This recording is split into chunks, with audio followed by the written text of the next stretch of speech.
Okay, very good, thank you. I'm overwhelmed by so many people. I'm very sorry that you didn't find a seat or you have to sit on the floor. Today I want to talk about self-contained systems. That's an architecture style, we will see that in a minute. So I will not do any microservice bashing. I will just talk about maybe about the flaws or the shortcomings if you're using microservices. I'm Simon, and I'm already working for a very long time in software engineering, mainly with Java. I'm from Switzerland, and I'm running the Java user group together with another person in Bern, and I'm also teaching at the university. We will start with a short introduction about the evolution of architecture. In that case, over my last 30 years in software engineering. And then I will talk about the problems that we may have using microservices, about what microservices intended to be for, and then I will introduce self-contained systems, and finally we will look at my current customer project where we are migrating a monolith to self-contained systems. So when I started in IT around 1995, we had like wild west in software engineering. Right. I was working on IBM mainframes, computer with COBOL. Back in the days, we had client-server applications, we had everything. And in 1999, J2E came out. So J2E is a bit younger than Java that today had the 30th anniversary. And then people were moving to that platform. In my case, I was working for Swiss Railways, and we were running on mainframe from IBM, and IBM showed us WebSphere. Some people may know that application server still.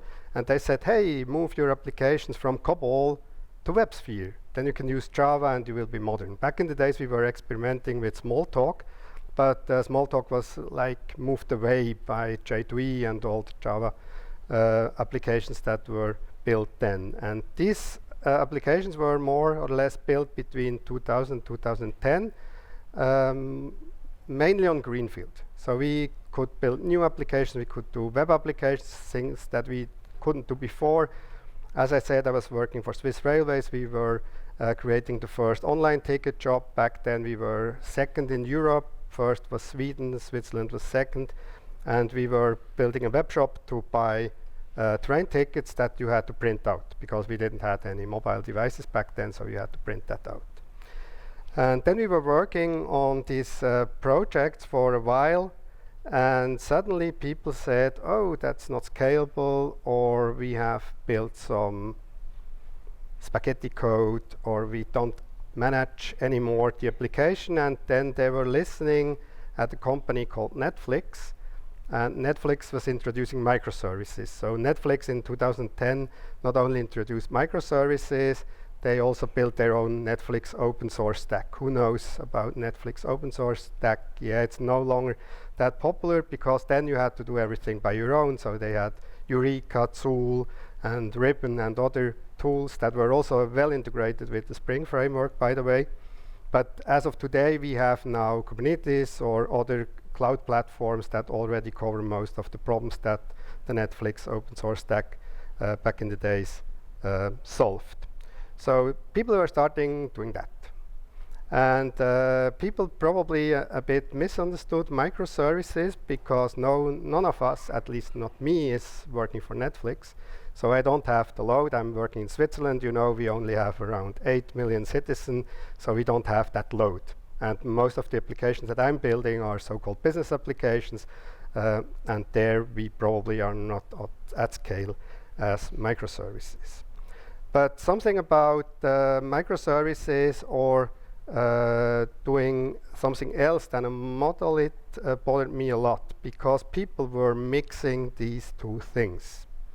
Because everybody was talking then, oh, a monolith, that's a bad thing, right? So you shouldn't do a monolith. Monolith is crap. Monolith is whatever. But what they really meant was not a monolith. They were meaning a big ball of mud. So that's what on the picture on the left side. And the picture on the right side is from the Swiss exhibition from 2002. And the thing there was also called a monolith. It was built by the French artist Jean Nouvel. And it was built of steel, not of stone, like a monolith usually is. But the interesting thing about that monolith in the lake, that's just around the corner where I live, it was beautiful inside because they had a 360 painting back from one of the battles that happened there around this lake. And so you can't judge a monolith only because it's a monolith. You have to look inside. But they were really thinking about or talking about this big ball of mud, and that's for sure a problem. So a big ball of mud is always a problem, not only if you're doing monolithic applications. So, but get a step back and talk about modularity. Because the most important thing if you're building applications is modularity. So you have to do it in a modular way. That means you have a so-called self-contained component that has an interface. It may be interchangeable if you have a well-defined interface, and from that you can move further. So I'm working a lot on modernization projects because they are not now some more greenfield projects, but a lot of brownfield projects. So you usually have to integrate something or you have to replace something. And usually we don't have this modularity. So we have this big ball of mud, and then the first thing that we have to do is to modularize that. But if you're building modules, and microservices are just about modules, so that's the whole thing. David Parnas, maybe someone know him still. He wrote a lot of papers back in the late 60s and early 70s, and he wrote a paper in 1972, and he said, a module is only effective if you divide it in well encapsulated modules. So if you don't do that, then you have a problem, right? Because then you may not have this modularity at all. When we talk about microservices, in my case, in my opinion, there's a problem because the name is the problem. Because if you hear microservices for the first time, you think, oh, micro, that's something small. But in fact, that's not small, or doesn't have to be small. They just choose microservice as the name because they want to say it's smaller than something big, but it's not tiny.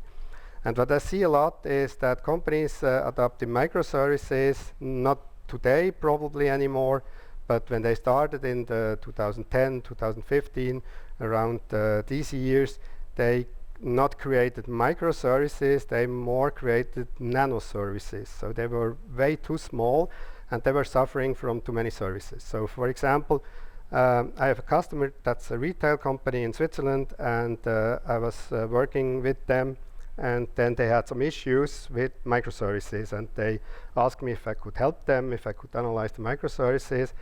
And then I asked them, oh, okay, how many microservices do you have? And they said, we have around 20 microservices. And then I said, oh, then you must be a huge team. And they said, no, we are just 3 people. And so that's, you're laughing, yes, but that's very often the case, because people think, oh, microservices, we have to do a lot of tiny services and then use that. But that's probably not the right thing. And on the other hand, we have domain-driven design. There is a term called bounded context. You may heard of it. And this splits a business domain, into smaller parts. Because the problem is, if you have a big domain or a regular-sized domain, so to say, it may lead to a big team, right? So I was working for Swiss Railways on another project about the train disposition, and there we were 60 people. So you can't work with 60 people on the same piece of code usually. So you have to split that anyway. We did that also earlier, but what you also should think about when you're splitting your application, you should think about the team size. And in my opinion, the smaller the team, the faster the development speed. So because if you have 3 people, for example, you only have 3 communication channels. If you're more, you get way more communication channels, and that's kind of a problem. And what you also should think about is maintenance, because you start a project and you may have a bigger team, and over the years the team may be smaller, and if they have to handle many microservices, that's probably not a good idea. So in my opinion, the main reason for doing microservices or splitting a monolithic application into parts is the team size.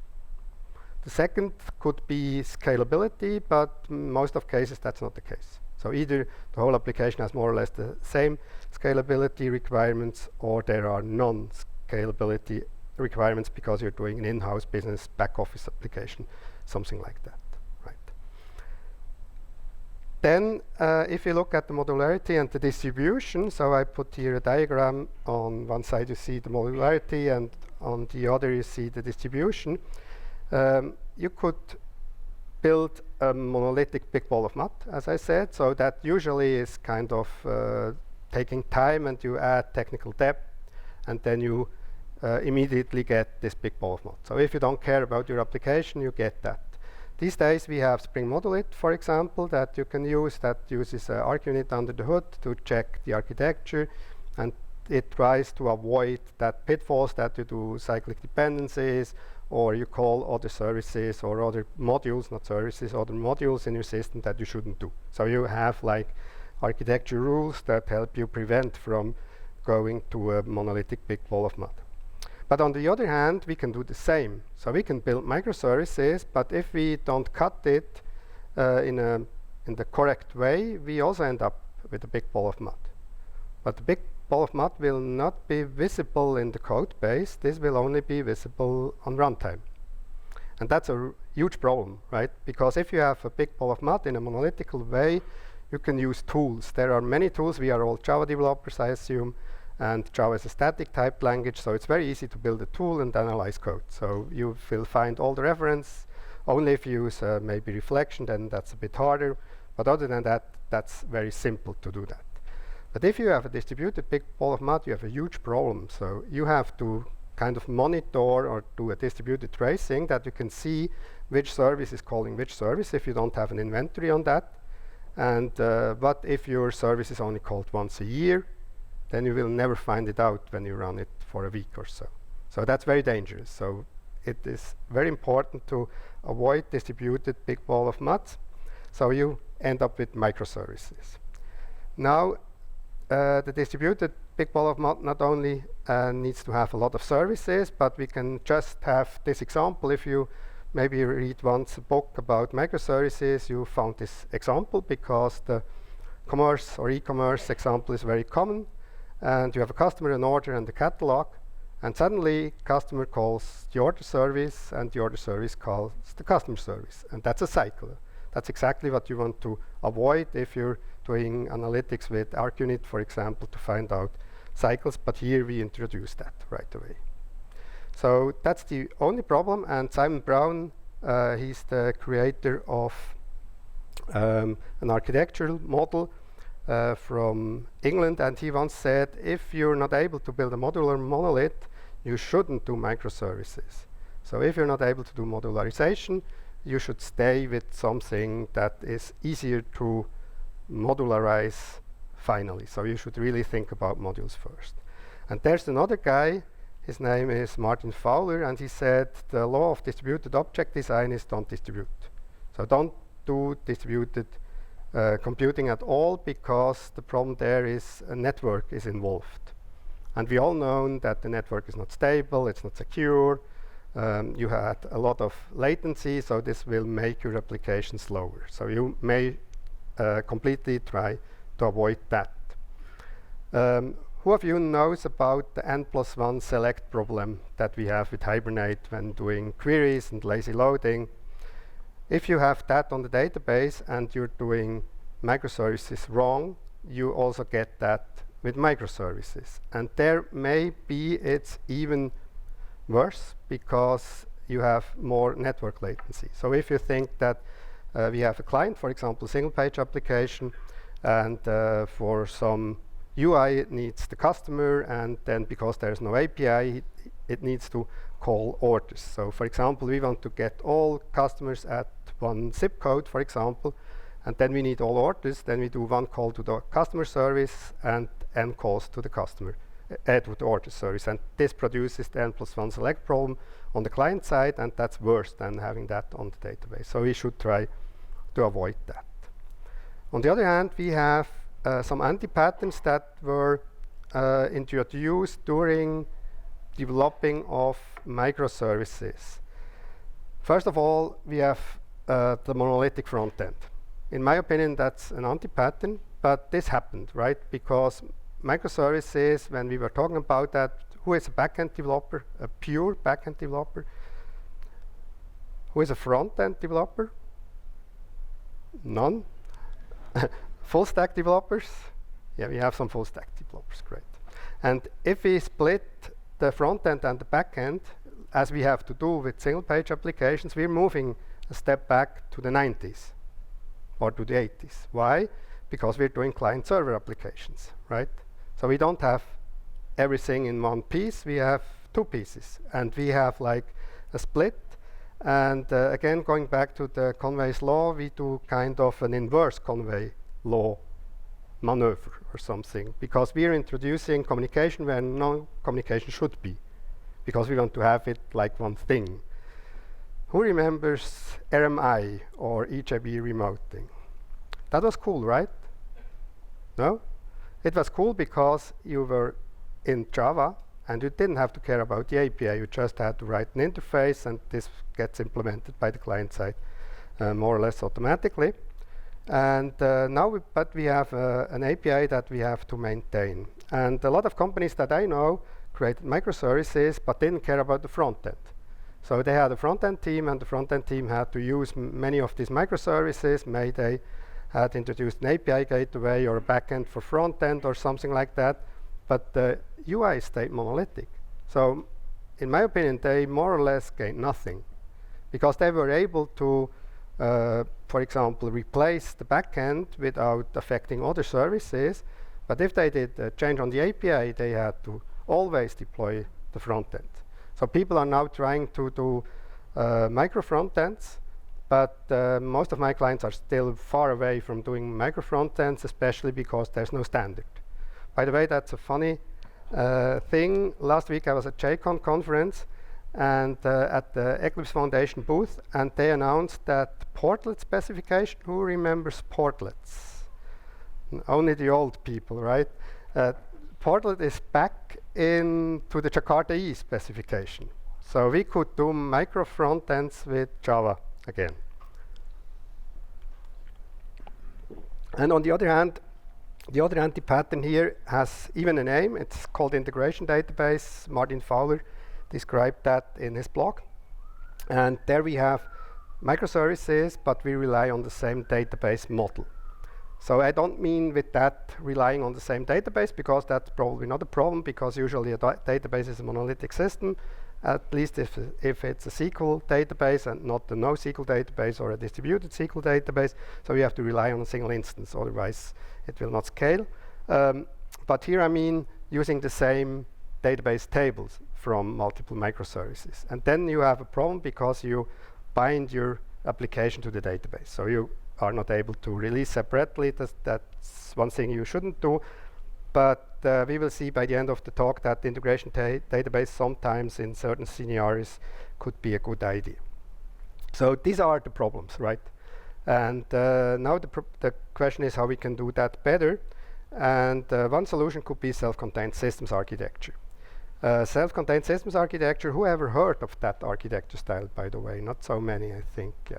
It was introduced by InnoQ, IT company from Germany, and it's even open source and on the Creative Commons, so you can use the slides, for example, as I do, or also the other documentation that you find there, and there's a website where you can see how things work. And I try to introduce that and then tell you how we did that with the customer project.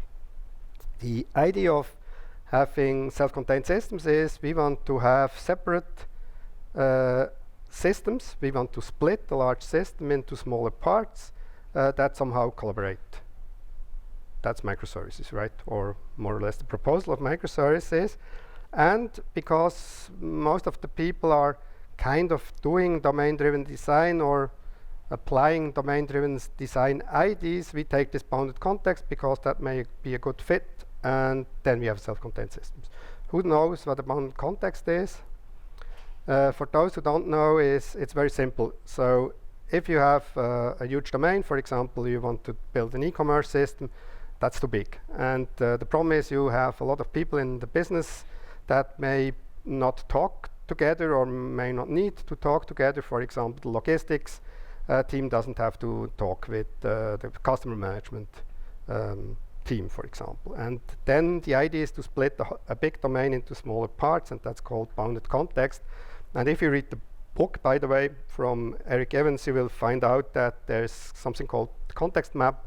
So an idea how now bounded contexts that are separate can work together or communicate together. I highly recommend to read about domain-driven design, and I don't mean domain-driven design, the tactical implementation. I really mean the strategical parts, how to split applications and how to talk to customers, because that's, in my opinion, the most important part of software engineering.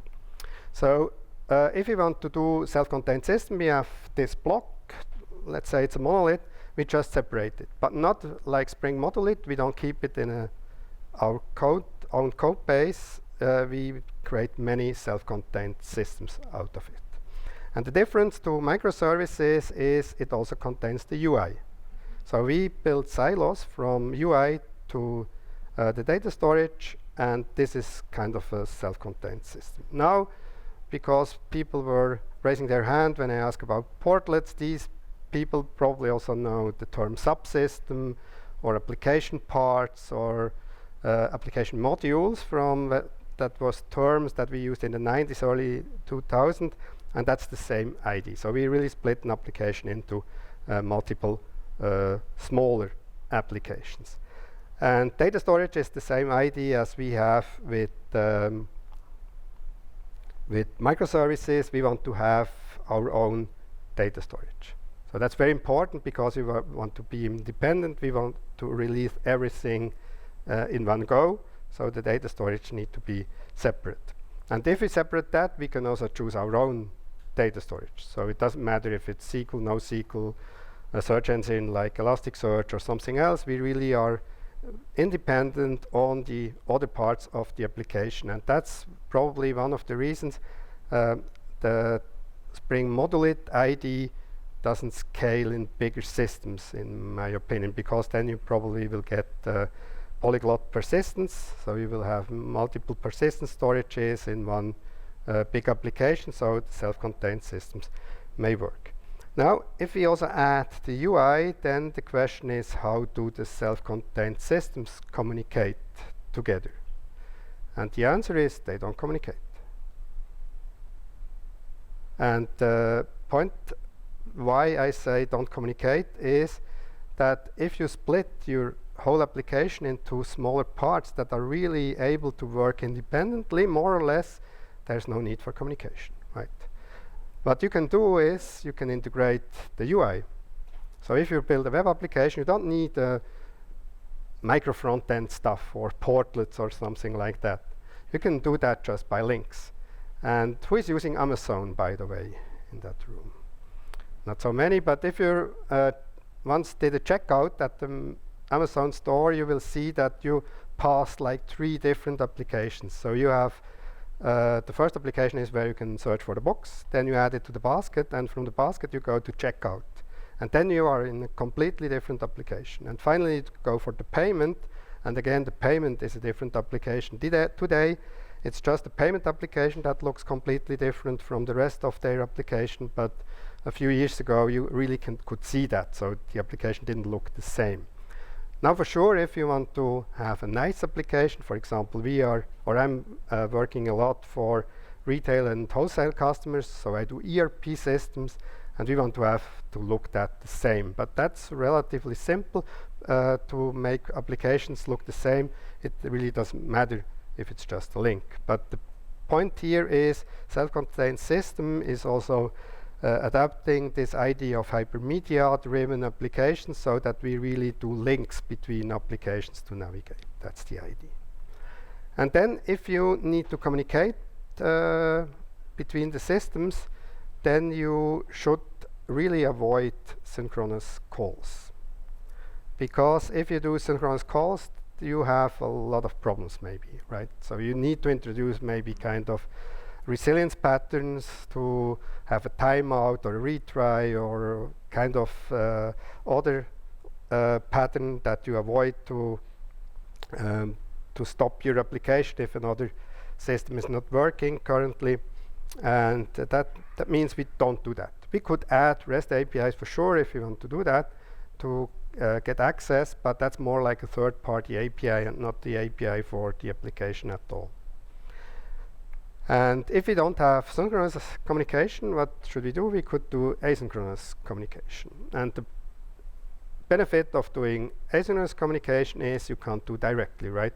So you need to have a messaging system or event streaming or something that you can send your events and receive the events.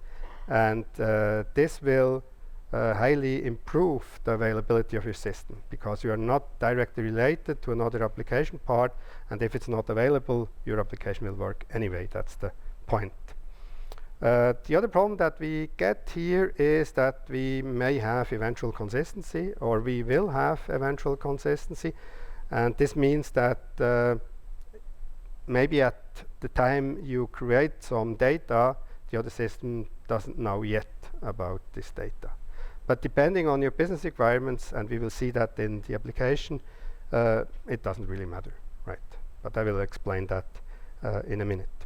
So if we compare the two systems, then we see that the self-contained system and the microservices have the same idea. So we want to split something big into smaller parts, but the difference is self-contained systems usually tend to be larger than microservices, and they contain the UI. That's the main difference. So we don't create very tiny services, we create bigger services. Something that I didn't mention so far is you could use microservice internal in the self-contained system.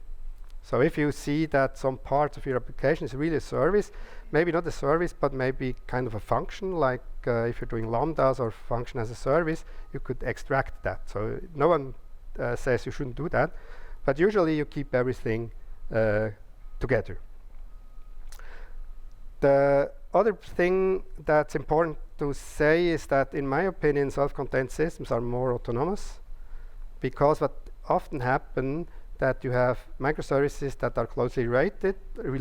Probably they shouldn't be two microservices, but if you have that, you may have to deploy them somehow together, right? Because one is relying on an API and the other is relying on something else, and then you have this kind of big ball of mud in microservices. Integration we do usually with microservices, we do very often REST.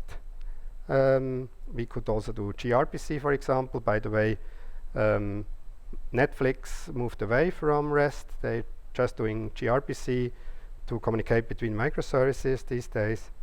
And finally, the team structure is, in my opinion, still the most important thing, because the team owns a full vertical slice and a full bounded context. That means, for example, in a e-commerce system, you have experts for product management and experts for logistics, and the development team has the same structure. So that's very important, because then you have just one business domain that you have to take care of. And in my opinion, that's very important, because technology gets boring, right? So developers want to use new technology, but we all know if you get into a new project, you may use new technology, but after 2 years, this new technology is old. But you're still in that application. So if you want to avoid that, you have to move away, or you have to be an independent consultant, and you can escape from that. But usually you stay longer. And that means that you should really take care of the domain, because that's the interesting part, hopefully, and not the technology, because technology after a while gets boring. Then user interface, I already told about that. You can do the UI together with the backend, and this also improves full stack development, because a lot of people tell me, oh, no, don't do full stack development. I love to do full stack development, because the problem is, if you're only working on the backend, you don't get noticed, right? Or did you get a round of applause for your SQL statement lately? Probably not. So it's very, in my opinion, it makes me happy if someone sees what I'm doing and is using that, and I get direct feedback from that person, so they prefer full stack. And a lot of people say full stack development is not a good thing, so the jack of all trades, master of none problem, that you will never be an expert in all the fields, but you don't have to do that, be that maybe, because usually it's enough if you have one full stack, one front-end expert and probably one back-end expert, and you will grow during the project and finally you will become an expert yourself. And lastly, the self-contained system can be deployed completely independent, and depending on your microservices structure, you will need some orchestration because they may be strongly related, so that shouldn't be avoided, but this could happen. So to conclude, the self-contained systems, self-contained systems are resilient by design. So that means because you're doing that slice, your application runs or runs not. So there's not some situations where you need like a circuit breaker pattern that may use a cache if it doesn't work or something. It really is fully independent. Self-contained systems for sure are scalable like any other architecture style like microservices, and most importantly they scale also to zero. That's something that people don't think about that, because if people talk about scalability, they may think about scale up or scale out, but scaling could also be to zero. So if you think about business applications, for example, most of the employees at government or big corporations, they go home at Friday evening, and so you can stop the whole system until Monday morning. And so that's something that sometimes could be important, especially if you want to save money in the cloud. Then we have not only our own self-contained systems, because if you think about software that you buy, this is also kind of a self-contained system. I will talk about that in a minute. So the other advantages are more technical. So you have your own technical decision. You could go ahead and say, okay, this self-contained system needs to be written in Python because we do kind of machine learning stuff, and this one should be Java, and the third could be Kotlin, and the fifth could be JavaScript. That really doesn't matter.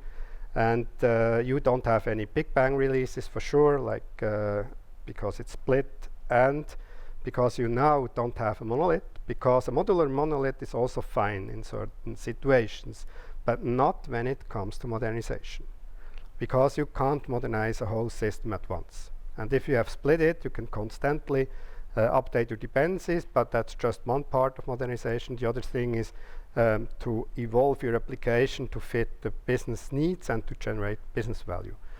Because as I said, I do a lot of a lot of software modernization projects, but just moving something from like Java EE to Spring, or from COBOL, like Elon Musk is proposing with AI, to something else, that doesn't add value, because you get the same application just with another technology. Maybe you have to migrate because the old technology that you're using is no longer secure, you don't get any security updates, so you have problems maybe with that. But other than that, that makes no sense. So modernization is usually kind of a greenfield project where you migrate your existing application to a new way of doing the business, for example. And that's exactly what I like to talk to you in the remaining 15 minutes. I am working on an ERP system for a customer, and the funny thing about this project is I'm modernizing my own code, because that's one of the longest customer that I have. So I worked for them like 15 years ago already, then like 9 years ago, and now they asked me to help them to move their existing application to something modern, because they have to move away from Java 8, and they need to use Java 8 because they are using Eclipse RCP. So the rich client platform, maybe you know that, you can also build business applications on top of Eclipse. And that's something people did, at least in Switzerland, a lot around 2005 until 2010, that when Eclipse came out in 2003, and then people started to use that to build applications. Now, to understand a bit about the domain, it's very important to have a look at that from a bird's eye view. And no matter if it's retail or if it's wholesale, you always have this model. So the model is very simple. That's also why the model is used a lot in examples. And you have from left to right, you have the flow of the goods, and from right to left, the money back from the customer. So that means you have to deal with the supplier, then you have the procurement process, you define your inventory, then you have to order your products with the supplier, and on the other hand you have sales, that's the core domain usually, and there you deal with the customer, and the customer orders products, and then we have the distribution process, so we usually send the goods to our customers, and on the other hand we also get the supply process, so the supplier will bring us products and we have to store that in a warehouse somehow. And finally we have some finance stuff with the payables and receivables that we have to manage, that at least at the end of the year hopefully we have some money from that process. So we don't produce anything, we just earn money by moving goods around, so that's the idea. And based on that, I mean, it's obvious if you look at that we could use that high-level view to form an initial way of bounded contexts. So we could say we have a procurement bound context, we have a sales bound context, we have a logistics bounded context. That means there are two things together, supply and distribution, because this all happens in the warehouse. And finally we have some finance that usually we don't do our own, so you have SAP or any other system that could do that. And again, a very high level view on the system that we are building currently. So we are splitting the monolithic ERP system into smaller parts. And before I said that the self-contained system could also be something that you don't build your own. So for example, we have the yellow thing in the lower left corner and the system in the middle, that's blue. These are standard products that we don't do our own. So we don't do warehouse management, for example, and we also don't do transportation systems. But the rest we are doing our own. And how do we achieve now independence between these self-contained systems? We do data replication.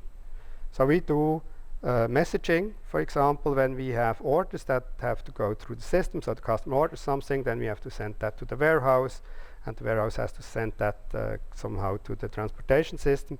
Is all event-based, but that's the data that we get from the order management system.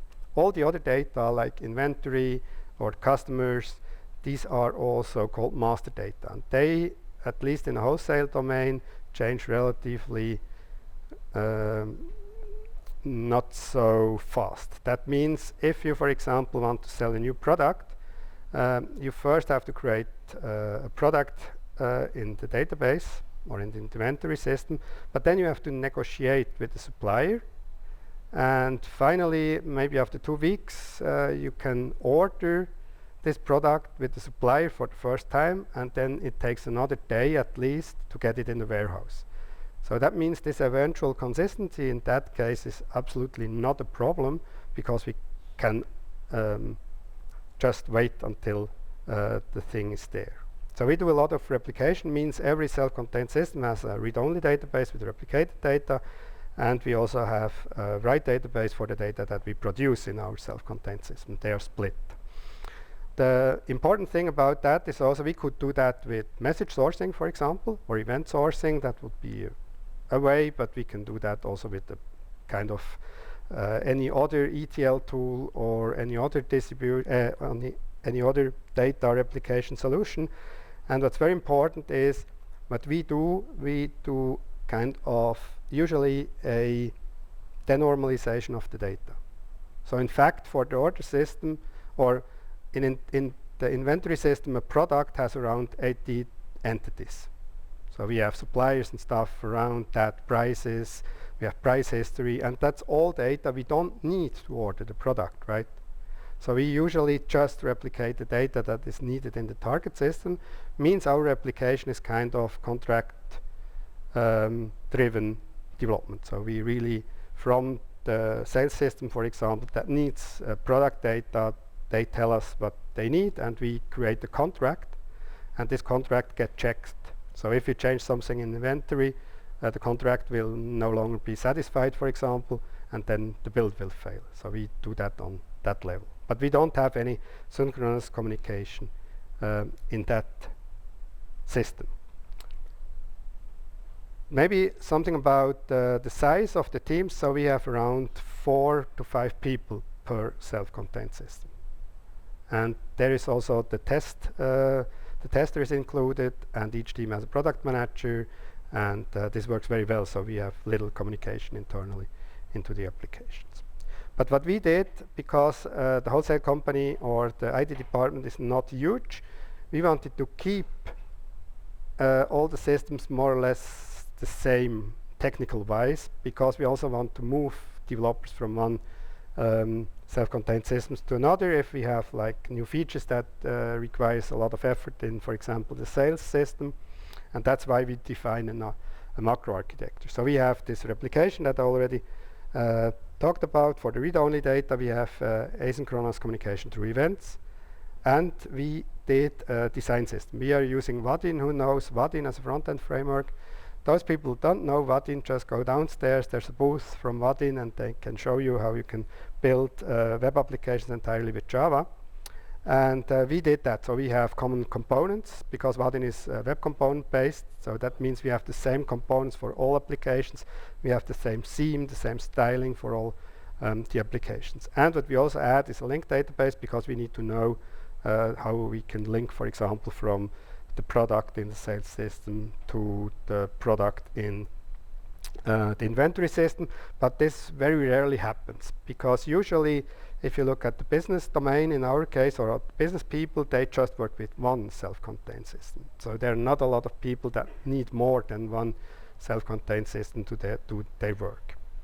Yeah, we have some technologies, and this is finally the prototype of the UI. So we have like the navigation, and what you see here on the left hand side, some of them are just links to other applications. So that's more like the administrator view.